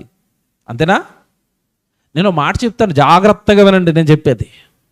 డాక్టర్ గారి దగ్గరికి వెళ్ళావు, జలుబు వచ్చింది, జ్వరం వచ్చింది, ఏమంటే దగ్గు వచ్చింది, ఒళ్ళు నొప్పులు ఉన్నాయి, కూర్చోలేకపోతున్నావు, నుంచోలేకపోతున్నావు. డాక్టర్ గారి దగ్గరికి వెళ్ళావు. డాక్టర్ గారు నీ రోగాలన్నీ అడిగాడు, మందులు రాశాడు. ఎన్ని? ఒక 5 రకాల మందులు రాశాడు, ఒక దగ్గరకు రాశాడు. జాగ్రత్తగా ఉన్నాను నేను చెప్పేది. మందులన్నీ ఇంటికి తెచ్చుకున్నావు. ఇంటికి తెచ్చుకున్న తర్వాత స్టార్ట్ చేస్తాం కదా వేసుకోవటం. ఒక్కొక్క మందు ముందో ట్యాబ్లెట్ వేసుకున్నారు, యాంటీబయాటిక్. చేదుగా ఉంది, ఇదేట్రా ఇలాంటి ట్యాబ్లెట్ రాసాడు అనుకున్నారు. ఇంకా తప్పదు కనుక మింగారు. తర్వాత ఇంకో ట్యాబ్లెట్ వేసుకున్నారు, B+4. ఎలాగుంటుంది అది? విటమిన్ ట్యాబ్లెట్, తీయగా, నాలుగుకి భలేగా ఉంది. తర్వాత దగ్గరికి తాగారు, దగ్గరకు కూడా బాగుంది తీయగా. ఒక 2 తీయగా ఉన్నాయి, 3 చేదుగా ఉన్నాయండి. రాసిన 5 మందుల్లో 2 తీయగా ఉన్నాయి, 3 చేదుగా ఉన్నాయి. ఇప్పుడు నాకు చేదుగా ఉన్నాయి నేను వేసుకోను, తీయగా ఉన్నాయి మాత్రం వేసుకుంటానని ఈ దగ్గరకు B+4 వేస్తున్నాడు. జ్వరం తగ్గిద్దా? తగ్గుతుందా? తగ్గదు. జ్వరం తగ్గాలంటే చేదుగా ఉన్న మిగతా 3 ట్యాబ్లెట్లు కూడా వేసుకోవాలి. ఇప్పుడు నీ ఆత్మ కంటిన రోగం, పాపం పోవాలి అంటే బైబిల్లో నీకు నచ్చిన ప్రసంగాలు మాత్రమే వినటం కాదు, బైబిల్లో ఉన్నవి అన్నీ వినాలి, బైబిల్లో ఉన్నవి అన్నీ పాటించాలి. నీ మనసుకు కష్టంగా ఉంది కదా అని దాన్ని నువ్వు పక్కన పెట్టావంటే అదే నీ ఆత్మను నరకానికి గంటేస్తుంది. పోనీ ఇలాగ మీకు అర్థం అవ్వలేదేమో, ఇంకోటి చెప్తాను జాగ్రత్తగా వినండి. షడ్రక మెషక్ అబేద్నెగోలను కాపాడిన దేవా నిన్ను కూడా కాపాడుతాడు. ఎలాగుంది సౌండ్? వినడానికి ఎలా ఉంది? దానియేలును సింహాల బోన్లో కాపాడిన దేవుడు నిన్ను కూడా కాపాడుతాడు. ఎలాగుంది వినడానికి? సూపర్గా ఉంది, సౌండ్ బాగుంది, వినడానికి బాగుంది, మనసుకు హాయిగా ఉంది. స్తెఫనును రాళ్లతో కొట్టించిన దేవుడు నిన్ను కూడా కొట్టిస్తాడు. ఎలాగుంది? వినడానికి బాగుందా? ఈ ప్రసంగం వచ్చిందంటే వింటారా? తీసేయ్, కాపాడే ప్రసంగాలు పెట్టు. యాకోబును తల నరికించిన దేవుడు అవసరమైతే నీ తల కూడా అడుగుతాడు. ఎలాగుంది ఇది? తీసేయ్, ఈ ప్రసంగం తీసేయండిరా. ఏమిటి నరుకుళ్ళు చావులు అంటున్నాడు ఈయన. అంటే మనం ఎలా మారిపోయామంటే దేవుళ్ళో ఆయన చెప్పినవన్నీ నమ్మటం లేదు, మనకి నచ్చినవే మనం వింటున్నాం. దీనివలన ప్రమాదం ఏంటో తెలుసండి? పేతురు గారిలో కనబడిన ధన్యత నీలో కనబడకుండా పోతుంది. ఆ రోజు ఇర్మియా అంటున్నారు, యోహాన్ అంటున్నారు, ఏలియా అంటున్నారు, ప్రవక్తలు ఒకడంటున్నా, ఇవన్నీ తప్పు. నాకు ఒరిజినల్ వాళ్ళు నమ్మినా నమ్మకపోయినా వాళ్ళతో నాకు సంబంధం లేదండి. యేసు దేవుని కుమారుడైన క్రీస్తు, వాళ్ళు నమ్మకపోయినా నేను నమ్ముతాను. దేవుడు ఇప్పుడు బైబిల్లో ఆశీర్వాదం, శాపం 2 మన ముందు పెట్టాడు. అది మన బ్రతుకుని బట్టి వస్తుంది, కానీ దానికి మనం ఒప్పుకుంటామా? నా బ్రతుకు బాగోలేదండి అందుకే ఇంత శాపాలు అంటావా? అనం. కనుక పేతురు గారిలో కనబడుతున్న ధన్యత ఏంటంటే పెళ్లి చేసుకోపోతాను యవనస్తురాళ్ళు జాగ్రత్తగా వినండి. పేరుకు మనం క్రైస్తవులు అండి, బైబిల్ పట్టుకున్నాం, వివాహానికి వెళ్తున్నాం. వివాహంలో క్రైస్తవ ఎవడి కుటుంబాలు ఇటు ఈ కుటుంబం కానీ అటు ఆ కుటుంబం కానీ ఏం వెతుక్కుంటున్నారు చెప్పండి? సంబంధం కావాలంటే, సంబంధం ఫిక్స్ చేసుకోవాలంటే ఏం వెతుక్కుంటున్నారు, ఏం మాట్లాడుకుంటున్నారు? సేమ్ అనిజన్లు అడుగుతున్నట్టుగా కూడా వీళ్ళు కూడా ఏం అడుగుతారు? కుర్రాడు చదువుకున్నాడా? అంతేనా? వీళ్ళు యువతల నుంచి ఏం అడుగుతారు? కుర్రాడు చదువుకున్నాడు, మరి మీ తూకం ఎంత? దేంట్లో తూకం? కట్నం ఎంత ఇస్తారు? అంతేనా? ఇటు చదువు అడుగుతున్నారు, ఇటు ఉద్యోగం అడుగుతున్నారు, ఇటు కట్నం అడుగుతున్నారు. అసలు బైబిల్లో దేవుడు ఇద్దరికి పెళ్లి చేయాలన్నప్పుడు ఏం అడగమని చెప్పాడు చెప్పండి? బైబిల్లో ఏం అడగమన్నాడు? గుణవతి అయిన భార్య దొరుకుట అరుదు అంటే గుణవతిని ఎత్తుక్కోని ఆయన అన్నాడు అబ్బాయికి. అలాగని అబ్బాయికి మాత్రమే చెప్పింది కాదు, అది అమ్మాయికి కూడా చెప్పాడు, గుణవంతుడిని ఎత్తుక్కో అన్నాడు. ఈ స్ట్రాటజీ ఎవరు ఫాలో అవరండి? లోకమంతా కట్నాలు, చదువులు, ఉద్యోగాలు, వ్యాపారాలు అడుగుతున్నారు కనుక మేము కూడా అయ్యి అడుగుతాం. ఇంకా దరిద్రం ఏంటంటే కొంతమంది అనకూడదు ఈ పదం, ఇంకా దరిద్రం క్రైస్తవ్యంలోకి వచ్చిన తర్వాత కూడా, కానీ వాళ్ళు మా ఊళ్ళో కదా అడగండి. మీ ఊళ్ళంటే కులమా? క్రైస్తవులు కూడా కులమే ఇంకా. చిచ్చి ఒకే తండ్రి గర్భాన్న పుట్టాము. ఏమంటే మనం స్కూల్లోకి వెళ్ళిన తర్వాత భారతీయులు అందరూ నా సహోదరులు అంటారు. కానీ దేవుడు ఏమన్నాడు తెలుసా? భారతీయులు కాదు నా సహోదరులు, ప్రపంచంలో ఉన్న వాళ్ళందరూ నా సహోదరులేరా. యావత్ భూమి మీద కాపురం ఉండుటకు ఆయన ఒకరి నుండి ప్రతి జాతి మనిషిని సృష్టించాడు. అందరూ దేవుడు పిల్లలైనప్పుడు మళ్ళీ కులాలేంటి, ప్రాంతాలేంటి, వర్గాలేంటి, విభేదాలేంటి? నువ్వు ప్రభులోకి వచ్చిన తర్వాత కూడా కులం అడుగుతున్నావంటే అసలు నువ్వు దేవుడు చెప్పిన అందరూ దేవుడు పిల్లలే అన్న మాట నమ్మావా, నమ్మలేదా? నమ్మేవా? పోతున్నాయి చూడండి, మన ధన్యతలన్నీ ఎగిరిపోతున్నాయి. ఇంకోటి అడుగుతాను ఇప్పుడు, యవనస్తులకి పెళ్లి చేసుకోవాలనుకున్నప్పుడు ఎక్కడ సౌందర్యము వ్యర్థం అంటే అర్థం ఏంటి? అసలు అందాన్ని చూసుకోకరా బాబు, సౌందర్యాన్ని చూసుకోకరా, లోపల గుణాన్ని చూసుకోరా. అందమైన భార్యను తెచ్చుకుంటావు, లోపలేమో యజబేలు నిన్ను చంపేస్తుంది. యజబేలు వస్తే పైకి రూపం బాగానే ఉంటుంది, రంగు బాగానే ఉంటుంది, పెదవులు బాగానే ఉంటుంది, ఇంత పొడుగు జుట్టు ఉంటుంది, ఆ జుట్టునే నీకు ఊరే చంపేస్తుంది. లోపల యజబేలు అది. కనుక నువ్వు చూసుకోవాల్సింది అందం కాదు, సౌందర్యం కాదు, గుణం చూసుకోండి అన్నాడు. కానీ ఈరోజు వివాహానికి వెళ్తున్న ఏమన్నా అమ్మాయిలు కానీ అబ్బాయిలు కానీ చేస్తున్న తప్పేంటో తెలుసా? అమ్మాయి పళ్ళు బాగున్నాయా, అమ్మాయి జుట్టు బాగుందా, రంగు బాగుందా, అందము సౌందర్యము వీటి గురించి దేవుడు చెప్పిన మాట యవనస్తులు నమ్మారా? అది మోసకరం, వ్యర్థం అన్నాడు. నమ్మాడా? నమ్మలేదు. వీడు తల్లిదండ్రులు పెళ్లి చేస్తున్న తల్లిదండ్రులు కులాన్ని చూడొద్దు, అందరూ దేవుడు పిల్లలమే అన్నాడు. నమ్మారా? నమ్మలేదు. ఇక్కడ ప్రాబ్లం చెప్పనండి, జాగ్రత్తగా వినండి. పేతురు గారికి మనకి ఎక్కడ తేడా వస్తుంది దేవుడి దగ్గర చెప్తాను. ఈ సౌందర్యం చూసుకోవటం కానీ, ఈ కులాలు చూసుకోవటం కానీ, ఇవన్నీ ఎందుకు చూసుకుంటామంటే ఇవన్నీ ఎవరు చేస్తున్నారు? మన చుట్టూ ఉన్న వాళ్ళు అందరూ చేస్తున్నారు కనుక నేను అదే చేస్తాను, అంతేనా? జాగ్రత్తగా వినండి. పెళ్లి చేసేటప్పుడు ఏవైతే అనుచరులు చూస్తున్నారో క్రైస్తవుడు అయ్యి ఉండే నేను కూడా పెళ్లి చేసేటప్పుడు నేను అవే చూస్తాను. ఇంకా దౌర్భాగ్యం ఏంటంటే ఒక ఆయన పెళ్ళి కుదుర్చుకున్నాడు. పెళ్లి కుదుర్చుకున్న తర్వాత పాస్టర్ గారి దగ్గరికి వచ్చాడు. పాస్టర్ గారు, మరి మా అబ్బాయికి ఇలాగ ఒక సంబంధం కుదిరింది, మీరు పెళ్లి చేయాలండి అన్నాడు. వెరీ గుడ్ నాయన, సంతోషం, చక్కగా పెళ్లి చేసేద్దాం అన్నాడు. అయితే అయ్యగారు, నేను డేట్ చెప్తానండి, ఆ డేట్లోనే పెళ్లి చేయాలంటున్నాడు. నేను 7వ తారీఖు అనుకుంటున్నా, మీరు 7వ తారీఖే పెళ్లి చేయండి. పాస్టర్ గారు అంటున్నారు, 7వ తారీఖు నాకు మీటింగ్ ఉంది నాయన, కొంచెం 8వ తారీఖు పెట్టుకోతే. అబ్బాబ్బా కుదరదు, నువ్వు 7వ తారీఖే పెళ్లి చేయాలంటున్నాడు. చెప్పారండి అంటున్నాడు. అంటే ఇప్పుడు పెళ్లి దేనికి చేస్తున్నాడు? అంటే 8వ తారీఖు మంచిది కదా, 9 మంచిది కదా? చూసారా? అంటే మంచి చెడు దేన్ని బట్టి నేర్చుకున్నావు నువ్వు? లోకాన్ని బట్టి, లోకస్తులను బట్టి. అంతా మంచిది అన్న దేవుడిని నమ్మవా? దేవుడు మాట నమ్మవా? దేవుడు వాక్యం నమ్మవా? చూసారా? ఇప్పుడు నేను ఇవన్నీ మీకు ఎందుకు చెప్తున్నానంటే, క్రైస్తవ జీవితం అనగానే వాక్యంలో దేవుడు నీకు ఏదైతే రాస్తాడో మనుషులతో సంబంధం లేకుండా నువ్వు దాన్ని నమ్మాలి. అతడు దేవుని ఎదుట ధన్యుడు. అందుకే టైటిల్ వేశాం. ఇప్పుడు టైటిల్ మీకు అర్థమవుతుంది ఏంటది? పేతురులో ఉన్న ధన్యత నీలో ఉందా? ప్రపంచం అంతా నమ్మకపోయినా యేసుక్రీస్తుల వారు దేవుని కుమారుడుగా ఆ రోజు ఆయన నమ్ముతాడు. నువ్వు నమ్ముతావా? నమ్ముతావా? దేవుడు బైబిల్లో చెప్తున్న వాక్యాలని నువ్వు నమ్ముతున్నావా? ఏమండి, ఈరోజు పరిస్థితి ఎలా ఉందంటే, వాక్యం కానివ్వండి, బైబిల్ కానివ్వండి, చదవడానికి లేదంటే వినడానికి అక్కడ వరకు మాత్రమే పరిమితం అయిపోయారండి. వింటాం ప్రసంగాలు, సభలకు వెళ్తాం, అన్ని సభలకు వెళ్తాం, అన్ని ప్రసంగాలు వింటాం, రోజు ప్రార్థన చేసుకుంటాం, బైబిల్ చదువుతాం. క్రియల్లోకి వచ్చేసరికి మాత్రం వాక్యం ఉండదు. వాళ్ళు చేసినవి, వీళ్ళు చేసినవి, వాళ్ళు చేసినవే మన ఇంట్లో, మన క్రైస్తవ కుటుంబాల్లో జరుగుతూ ఉంటాయి. ఇది ఎంతవరకు ధన్యత? ఇది ఎంతవరకు దేవుడు మెచ్చే జీవితం? ఇది ఎంతవరకు దేవుడు దీన్ని ఒప్పుకుంటాడు?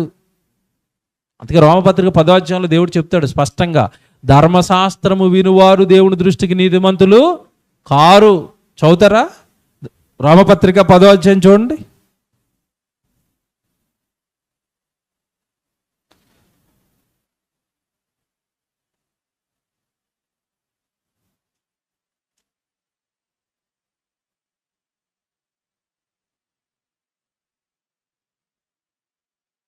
క్షమించండి, 2వ అధ్యాయం అండి, 13వ వచనం. రోమపత్రిక 2వ అధ్యాయము 13వ వచనం. రోమపత్రిక 2వ అధ్యాయం 13వ వచనం. ధర్మశాస్త్రము వినువారు దేవుని దృష్టికి నీతిమంతులు కారు. వింటన్నంత మాత్రాన మనం నీతిమంతులు కాదు. పిల్లోడు స్కూల్కి వెళ్ళాడు, మాస్టర్ చెప్పిన వాడిని వింటున్నాడు, రాసుకోవాలి కదా, ఇంటికి వెళ్ళిన తర్వాత హోంవర్క్ చేయాలి కదా, అవన్నీ పరీక్షల్లో మళ్ళీ రాయాలి కదా గుర్తుపెట్టుకుని. అలాగే ఈరోజు మనం అందరం వాక్యం వింటున్నాం. ఎంత బాగా రాస్తున్నాడు చూడండి. ధర్మశాస్త్రము వినువారు దేవుని దృష్టికి నీతిమంతులు కారు, కానీ ధర్మశాస్త్రమును అనుసరించి ప్రవర్తించు వారే నీతిమంతులుగా ఎంచబడతారు అన్నాడు చూడండి. అంటే నువ్వు నీతిమంతుడిగా ఎంచబడాలి అంటే, నువ్వు ధన్యుడిగా ఎంచబడాలి అంటే ధర్మశాస్త్రంలో అనగా బైబిల్లో దేవుడు ఏ వాక్యాలు అయితే రాస్తాడో అవి నువ్వు నమ్మాలి. నమ్మి వాటి చొప్పున నువ్వు జీవించాలి, బ్రతకాలి. అప్పుడు కదండి దేవుడు మనల్ని ధన్యులు అనేది. పేతురు గారిని అన్నట్టుగా నిజంగా మీరు పేతురు గారిలో ఉన్న గొప్ప గుణం ఆలోచిస్తే ఎవ్వరు చేయని సాహసాలండి దేవుడిని నమ్మి చేస్తూ ఉంటాడండి ఆయన. మీకు ఒక సందర్భాన్ని జ్ఞాపకం చేస్తాను ఆయన జీవితంలో, ముగిస్తాను ఇక. పేతురు గారు శిష్యులందరూ కూడా పడవలో ఉన్నారు. యేసుప్రభు నీళ్ళ మీద నడుచుకుంటూ వచ్చేస్తున్నాడు. తెలుసు కదా మీకు ఈ సందర్భం. నీళ్ళ మీద నడుచుకుంటూ వచ్చేస్తారు. అందరూ భయపడిపోయారు. అమ్మో భూతం వస్తుంది, దెయ్యం వస్తుంది అంటే యేసుప్రభు అంటున్నాడు, నేనయ్యా భూతాన్ని కాదు, దెయ్యాన్ని కాదు, మీ ప్రభువుని అన్నాడు. శిష్యులు షాక్ అయిపోయారు. నువ్వేంటి ప్రభు, వాళ్ళ ఉండాలి కదా, నీళ్ళ మీద నడిచేస్తాను ఏంటి అలాగంటే, నేను దేవుడిని నమ్మాను, దేవుడు నా యందు ఉన్నాడు, నేను ఏదైనా చేస్తాను అన్నాడు. అప్పుడు పేతురు గారు చేయెత్తాడు. మళ్ళీ ప్రతిదానికి ఈయనే ఉంటాడు ముందు. పేతురు గారు చేయెత్తి అంటున్నాడు, ప్రభా నువ్వు నడుస్తున్నావు కదా, నేను నడుస్తాను అన్నాడు. అప్పుడు యేసుప్రభు అన్న మాట మీ అందరికీ తెలుసు. ఏమన్నాడు చెప్పండి. పేతురు, నేను నడుస్తున్నానన్నది నువ్వు నమ్మితే, విశ్వసిస్తే నువ్వు కూడా నడుస్తావు. అప్పుడు ఏమన్నాడు పేతురు, ఏమన్నాడు వాళ్ళలో పడవలో ఉండి, నేను నమ్ముతున్నాను ప్రభా, నేను అడగలను, నమ్ముతున్నాను, విశ్వసిస్తున్నాను. వెరీ గుడ్, వచ్చేసే అన్నాడు. వచ్చేసాడా? వచ్చాడా రాలేదా? వచ్చాడు. పడవలోంచి సముద్రం మీద అలా కాలు పెట్టాడు, నడుస్తున్నాడు. బాగా వినండి, నడుస్తున్నాడు నడుస్తున్నాడు. ఒక్కసారి ఆశ్చర్యం. ఏంటి ఎక్కడ నడుస్తున్నాడు? రోడ్డు మీద కాదు, నీళ్ళ మీద. ఇలా నడుస్తున్నాడు నడుస్తున్నాడు నడుస్తున్నాడు నడుస్తున్నాడు. ఏంటి నేను నీళ్ళ మీద నడిచేస్తున్నానా? నమ్మితే నడుస్తా ఉన్నాడు కదా యేసుప్రభు. నమ్మాడు, నడుస్తున్నాడు నడుస్తున్నాడు నడుస్తున్నాడు. కొంచెం దూరం నడిచిన తర్వాత నడుస్తున్నది నేనేనా? పడిపోయాడు. మీకేమర్థమైంది ఇప్పుడు? విశ్వసించిన అతనే మధ్యలో ఏమొచ్చింది? అపనమ్మకం. ఏంటి నేనే నడిచేస్తున్నాను నీళ్ళు మీద అనగానే లాటక్కమని విడిపోయాడు. అక్కడ యేసుప్రభు పక్కనే ఉన్నాడు కనుక చేయట్టుకున్నాడు. అంతే కదండి. ఇప్పుడు మన పరిస్థితి ఏంటో తెలుసా? ఇప్పుడు మన గురించి చెప్తాను. యేసుప్రభు నీకు పరలోకం ఇస్తాడు, యేసుప్రభు నీకు నిత్యజీవం ఇస్తాడు. యేసుప్రభు కోసం పని చేద్దాం. ఇదిగో యేసుప్రభు కోసం ఇలాంటి సెమినార్లు పెడదాం, యేసుప్రభు కోసం ఇలాంటి సభలు పెడదాం, మీ కష్టార్జితాన్ని ఇవ్వండి, దేవుడి కోసం రండి అనేసరికి చాలా మంది అండి ఈ సభలు కానీ సెమినార్లు కానీ నూతనంగా ప్రారంభించిన కొత్తలో మేము వచ్చేస్తామండి, మేము ఇచ్చేస్తామండి అని అలా చక్కగా జరిగిస్తారు జరిగిస్తారు జరిగిస్తారు. ఇదంతా మనం జరిగించవలసింది దేనికోసం? పరలోకం కోసం. ఇలా జరిగిస్తున్నప్పుడు మధ్యలో ఎవడో వస్తాడు. ఏంటి సెమినార్కి నెల నెల మీరు డబ్బులు ఇచ్చేస్తున్నారా? ఓ రోజు సెలవు పెట్టి అక్కడ వాక్యం నేర్చుకోవడానికి వెళ్ళిపోతున్నారా?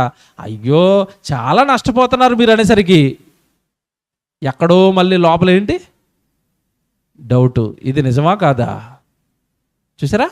అప్పటి వరకు స్పీడ్గా వచ్చిన మనం వాక్యం నేర్చుకోవడానికి, అప్పటి వరకు ఇలాంటి కార్యక్రమాలకి సహాయం చేసిన మనం ఎక్కడో ఎవడో ఒక డౌట్ నాటగానే వదిలేడు బాబు. అలా దానిని ఏం చేసావు? తర్వాత కోల్పోయావు. పేతురు ఏమంటే ప్రారంభంలో అలా ఎంత గొప్పగా నన్ను నమ్మిన నువ్వు, నీకు ఒక గొప్ప స్థానాన్ని, గొప్ప స్థితిని కేటాయిస్తాను నీకు. ఏంటయ్యా ఆ స్థానం అంటే, పేతురు గారిని ఎంత గొప్ప చేశాడో మీకు తెలియదు కదండి. కిందకి వెళ్ళేసరికి పేతురు చెప్తున్నారు చూడండి, 18 వచనం, మత్తయి సువార్త 16వ అధ్యాయము 18వ వచనం. పేతురుకి ఇస్తున్న ధన్యత, బ్లెస్సింగ్స్ ఎలా ఉన్నాయి చూడండి, ఎంత గొప్పది ఇచ్చాడు చూడండి పేతురు గారికి. మరియు నీవు పేతురువు, ఈ బండ మీద నా సంఘమును కట్టుదును, పరలోక ద్వారములు దాని ఎదుట నిలువ నేరవని నీతో చెప్తున్నాను పేతురు, ఎవ్వరు నమ్మకపోయినా నువ్వు ఒక్కడవు నన్ను నమ్మావు గనక పరలోకంలో ఉన్న కన్న తండ్రి కొన్ని వందల సంవత్సరాలుగా కలలు కంటున్నాడు తన సామ్రాజ్యాన్ని భూమి మీద స్థాపించాలి అని. అదే క్రీస్తు సామ్రాజ్యం, సంఘం. ఆ సంఘాన్ని నీ బండ మీద కడతాను, నీతో ఓపెన్ చేయిస్తాను. ఏం ధన్యత అండి అది! పరలోక రాజ్యానికి నమూనాని భూమి మీద ప్రారంభించింది పేతురు గారే. తొలి ప్రసంగం చేయగానే ఎంతమంది బాప్తిసం తీసుకున్నారండి? 3,000 మంది. ఆ 3,000 మందితో తొలి సామ్రాజ్యాన్ని భూమి మీద ప్రారంభించింది ఎవరు? పేతురు గారు. అప్పుడు ఇచ్చిన వాగ్దానం ఆ తర్వాత నెరవేరింది యేసుప్రభు చనిపోయిన తర్వాత. అన్ని కడతాను, పాతాళ లోక ద్వారములు దాని ఎదుట నిలువ నేరవు. అసలు నువ్వు ఒక్కసారి నీ సంఘంలోనికి ఎవరినైనా చేర్చుకుంటావా, అతడికి పాతాళానికి పోడు నాయన, పరలోకానికి వచ్చేస్తాడు. అంత గొప్ప ధన్యత నీకు ఇస్తున్నాను. కారణం ఏంటంటే నువ్వు నమ్మావు, నన్ను వాక్యాన్ని నమ్మావు. నువ్వు వాక్యాన్ని నమ్మావు కనుక ఈ ధన్యత నీకు. తర్వాత అంటాడు కిందకి వెళ్ళేసరికి నిజంగా అది ఆశ్చర్యం అండి. తర్వాత మాట, పరలోక రాజ్యపు తాళపు చెవులు. ఎవరికి ఇచ్చాడు చెప్పండి గుర్తిప్పుడు? పరలోక రాజ్యపు తాళపు చెవులు ఇవిగో పేతురు నీకు ఇస్తున్నాను, నీ ఇష్టం. నువ్వు ఎవరిని పంపిస్తావో పరలోకానికి పంపించు, నువ్వు ఎవరిని గెంటేస్తావో పాతాళానికి గెంటే. ఏంటండి అది అసలు? అది ఏంటది? ఎంత అధికారం ఇచ్చాడండి, ఎంత అధికారం ఇచ్చాడండి! అధికారం ఇచ్చేసాడు చూడండి. పరలోక రాజ్యానికి పంపించే అధికారం ఇచ్చేసాడు చూడండి పేతురు గారికి. ఇదిగో తాళపు చెవులు, నీ ఇష్టం. పరలోక రాజ్యపు తాళపు చెవులు నీకు ఇస్తున్నాను, నీ ఇష్టం. నువ్వు ఎవరు పరలోకానికి పంపుతావో, ఎవరు పరలోకానికి వెళ్ళకూడదని నువ్వు తాళ వేసేస్తావో నీ ఇష్టం, ఇక నీ ఇష్టం. మీరు ఆత్మీయంగా ఆలోచిస్తారండి, ఇది మీకు మామూలుగా ఉండదు. ఇది అంత ధన్యత, అంత గొప్పవాడిని చేశాడా, అంత గొప్పగా నమ్మాడా యేసుప్రభు పేతురు గారిని? అంటే నమ్మాడు. కారణం ఏంటంటే వాక్యాన్ని నమ్మాడు గనక పేతురు గారిని యేసుక్రీస్తుల వారు నమ్మారు. జాగ్రత్తగా ఉండండి, మళ్ళా చెప్తున్నాను. పేతురు గారు వాక్యాన్ని నమ్మారు గనక ఏమంటే పేతురు గారిని యేసుప్రభు నమ్మి తాళాలు చేతిలో పెట్టాడు. మనం నమ్మేమా వాక్యాన్ని? యేసుప్రభు రాకడ రేపే జరుగుతుంది అన్నాడు అనుకోండి, నమ్ముతాం మనం? నమ్ముతావా? యేసుక్రీస్తుల వారి రాకడ దొంగ వచ్చినట్లుగా వచ్చును, అది ఎప్పుడు వస్తుందో మనకి తెలీదు అని బైబిల్లో ఉంది. ఒకవేళ నిజంగా వచ్చినాన్ని నమ్మితేనండి మనం ఈ రోజంతా మనం ఎక్కడ ఉంటాం తెలుసండి? ప్రభు సేవలో ఉంటాం, ప్రభు పనిలో ఉంటాం. కానీ చాలామంది ప్రభు దగ్గరికి వచ్చి అంటారు, నేను 80-90 సంవత్సరాలు హ్యాపీగా బ్రతకాలి, నా కోసం ప్రార్థన చేయండి, మంచి భవిష్యత్తు కావాలి నాకు. మరి రేపు యేసుప్రభు వచ్చేస్తే? చూసారా, వాక్యాన్ని నమ్ముతున్నామంటే చదువుతున్న దాన్ని ఎంతవరకు పేతురు గారిలా విశ్వసిస్తున్నాం, నమ్ముతున్నాం, నమ్మి క్రియల్లో ఆ వాక్యాన్ని పెడుతున్నాం. అలాంటి ధన్యత మనలో ఉందో లేదో చూసుకోవాలి. రెండో పాఠం చెప్తానండి, మీలో ఎవ్వరు మిస్ అవ్వకండి. ఒకవేళ నమ్మితే, పేతురు గారు నమ్మినట్టుగా నమ్మితే నిజంగానండి రెండో పాఠం మీరు విన్న తర్వాత ఆశ్చర్యపోతారు. ఒకవేళ నమ్మితే నమ్మిన వాళ్ళను దేవుడు ఎంత ఘనంగా ఇక్కడ భూమి మీద ఎంత ఘనపరిచాడో మరణం తర్వాత కూడా అంతకంటే ఏమంటే 100 అంతలు ఘనపరుస్తున్నాడు, 100 అంతలు గొప్ప చేస్తున్నాడు వాక్యాన్ని నమ్మిన వ్యక్తులను. అదే మీరు రెండో పాఠంలో వింటారు. ఈ వాక్యాన్ని నమ్ముతున్న వాళ్ళంటే దేవుడికి చాలా ఇష్టం. ఎందుకంటేనండి ఈరోజు ప్రజల పరిస్థితి ఏంటంటే దేవుడి వాక్యానికి విలువ లేని రోజుల్లోకి వచ్చేసాం. ఏమంటే ఈరోజు వాక్యాన్ని వినడానికి అసలు ప్రజలు ఇష్టపడటం లేదండి, చాలా దూరంగా ఉంటున్నారు. ఈ ఆన్లైన్ వచ్చిన తర్వాత, ఈ ఫేస్బుక్ వచ్చిన తర్వాత, ఈ యూట్యూబ్ వచ్చిన తర్వాత దేవుడి సన్నిధన్నా ప్రసంగాలన్నా ఎందుకునంటే ఒక తెలియని ఆ దూరం మనుషులు ఏర్పడిపోయింది. ఆ ఫోన్లకి అడిక్ట్ అయిపోయారు. ఎప్పుడు ఫేస్బుక్లు, యూట్యూబ్లు, ఏమంటే ఆ జబర్దస్తులు, ఆ కామెడీలు, ఆ కార్తీక దీపాలు ఇవన్నీ బాగా పట్టినాయి మనుషుల్ని. వాక్యం విందాం, బైబిల్ చదువుకుందాం, ప్రార్థన చేసుకుందాం, ఎక్కడో సభ పెడుతున్నారట వెళదాం, ఇవన్నీ భక్తిని కోల్పోతున్న తరానికి వచ్చేసామండి మనం. అందుకే దేవుడు బాధపడుతూ బైబిల్లో మాట చెప్తాడు, చెప్పి ముగించేస్తాను. ఇర్మియా గ్రంథంలో దేవుడు ఏమంటున్నాడు చూడండి, 6వ అధ్యాయం 10వ వచనం అండి.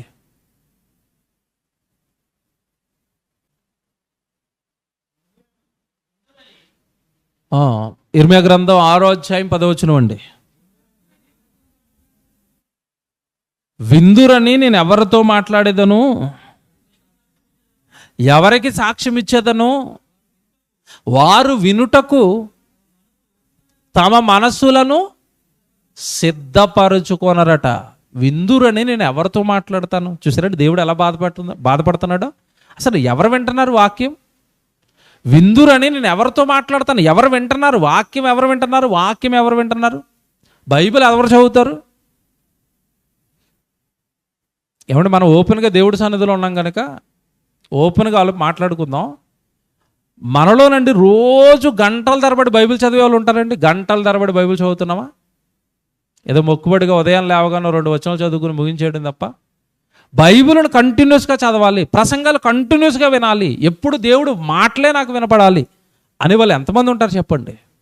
అదే దేవుడు బాధ అక్కడ. విందురని నేను ఎవరితో మాట్లాడేదను, తర్వాత ఏమన్నాడు? నేను ఎవరికి సాక్ష్యం ఇచ్చేదను? వారు వినుటకు తమ మనస్సులను సిద్ధపరచుకొనరు కనుక వినలేకపోతున్నారు.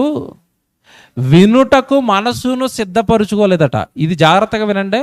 వాక్యం వినడానికి ముందు మనసు ఎలా ఉండాలట? సిద్ధంగా ఉండాలి. చాలామంది దేవుడి సన్నిధిలోనే ఉంటారండి.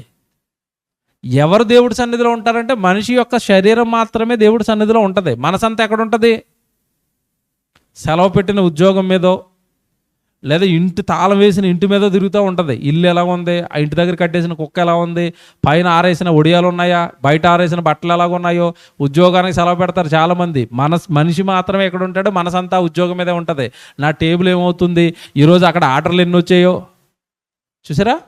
మనిషి తన మనస్సును వాక్యం వినడానికి ఏం చేసుకోవట్లేదట? సిద్ధపరచుకోవాలి. ఏమండి, పంట పండాలి అంటే పంట వేయడానికి ముందు, విత్తనాలు వేయడానికి ముందు రైతు పొలాన్ని ఏం చేస్తాడు? బాగు చేస్తాడు, శుభ్రం చేస్తాడు. అందులో రాళ్ళు ఉండకూడదు, చెత్త ఉండకూడదు, చెదారం ఉండకూడదు. ఏమంటే నీళ్లు పెట్టి మెత్తబడిన తర్వాత విత్తనం వేస్తే మొక్క వస్తుందని సిద్ధం చేసిన తర్వాత విత్తనాలు వేస్తాడు. అలా హృదయాన్ని సిద్ధపరచుకుంటే వాక్యం లోపలికి వెళ్తుంది, వాక్యం అన్నీ అర్థమవుతూ ఉంటుంది. ఏమంటే నేను కూడా మీ దగ్గర నేను కూడా అంటే ఒకప్పుడు సేవలోనికి రాకమునుపు, వాక్యం నేర్చుకోకమునుపు, బైబిల్ పరీక్షలు రాయకమునుపు నేను అలాగే మీతో పాటు కూర్చున్నవాడిని. నాకు వినేవాళ్ళ యొక్క మైండ్ సెట్ అంతా తెలుసండి.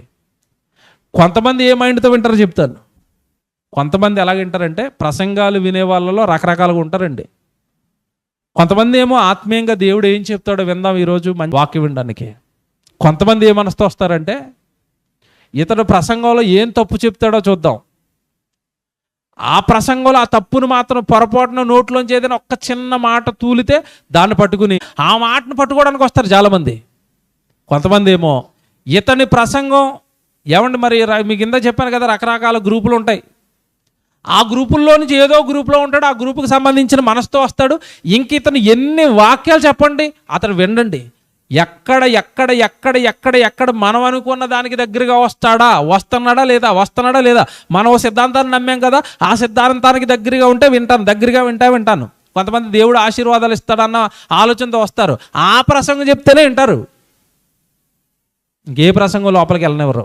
అంటే నువ్వు వచ్చేటప్పుడే సిద్ధం చేసుకుని రావాలి. దేవుడు నాకు ఈరోజు ఏం చెప్తాడో వింటానండి, అది నిజమో కాదో బైబిల్లో ఉంటే నమ్ముతాను, అలా రావాలి తప్ప నేను అనుకున్నదే అక్కడ చెప్పాలి అన్న ఉద్దేశంతో వస్తారు చాలామంది. వాళ్ళకు కూడా వాక్యం అర్థం అవుదండి. ఎప్పటికీ ఆత్మీయ జీవితాలలో ఎదుగుదల అనేది ఉండదు.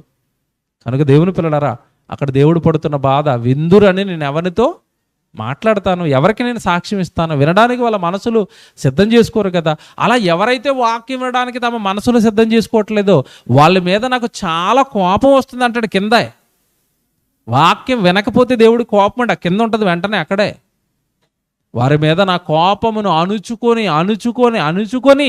అలసిపోతున్నాను నేను అంటాడు. అదే 10వ వచనంలో ఉంటుంది కిందకి వెళ్ళేసరికి.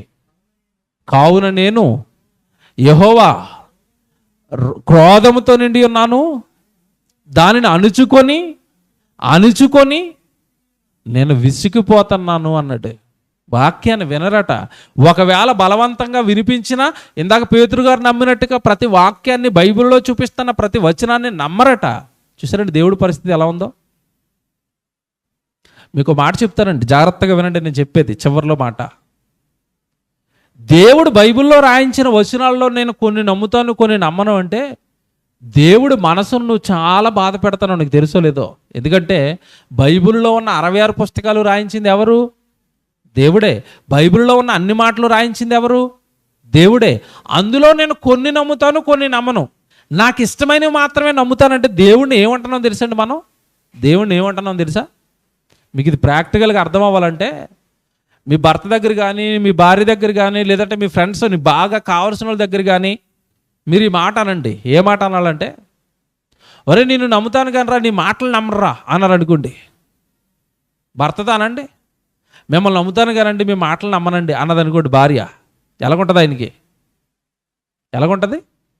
Same direct. నువ్వు అన్నీ నమ్మకపోతే దేవుడికి ఎలాగుంటుంది? వాక్యాన్ని నమ్మకపోతే దేవుడికి ఎలాగుంటుంది?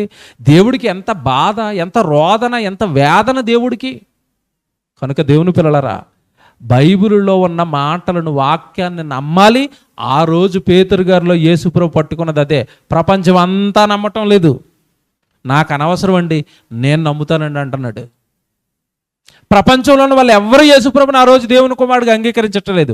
ఇంకా మీకు చెప్పనా, యేసుక్రీస్తుల వారిని దేవుని కుమారుడుగా ఆ రోజు అంగీకరించకపోగా యేసుప్రభు మీద మోపిన నేరం ఏంటో తెలుసా? రామప్రభుత్వం దగ్గర యూదులందరూ కలిసి మోపిన నేరం ఏంటో తెలుసా?